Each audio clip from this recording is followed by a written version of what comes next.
The motion to alter St. Lucia's Pension Act was moved by the Pierre-led administration Tuesday, June 18th during the sitting of the lower house. To let the legislation proceed with its remaining phases, Prime Minister Honorable Philip J. Pierre appealed during his speech to, quote, move for the suspension of Standing Order 48-2 at Tuesday's sitting. The Prime Minister notes that pensioners in this country experience hardship and oftentimes they are forgotten by society and those in power. We decided that this situation as it regards pensions and pensioners had to be changed.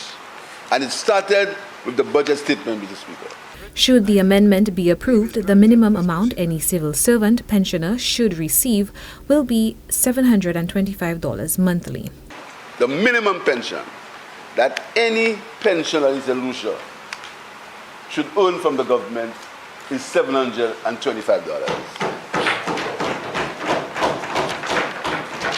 And that calls, Mr. Speaker, for the amendment of the Act.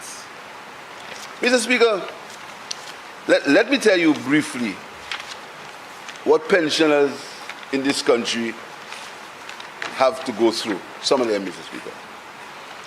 Mr. Speaker, there are 38 people in this country, government pensioners, who work for the state and who get less than $500 a month.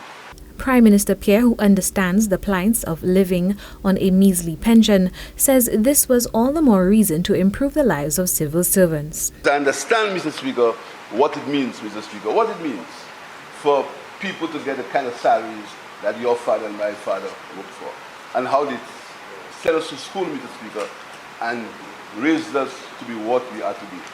That happens on the salary of a policeman and the salary of a teacher, Mr. Speaker. And I'm very proud of that, regardless of what the prophets of doom and gloom say, Mr. Speaker.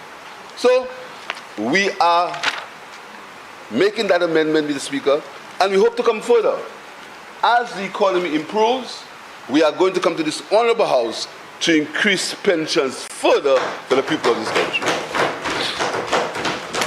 The NIC pensioners would receive a raise, with no pensioner initially receiving less than $500 per month, as Honorable Pierre also mentioned during Monday's pre-cabinet press briefing. He stated that the adjustment would occur from August 1st. The Prime Minister claims that the amendment is a component of the SLP's pledge to put the people of St. Lucia first. He points out that this is intended for both younger and older members of society. For Choice News Now, I am Chelsea Austinay.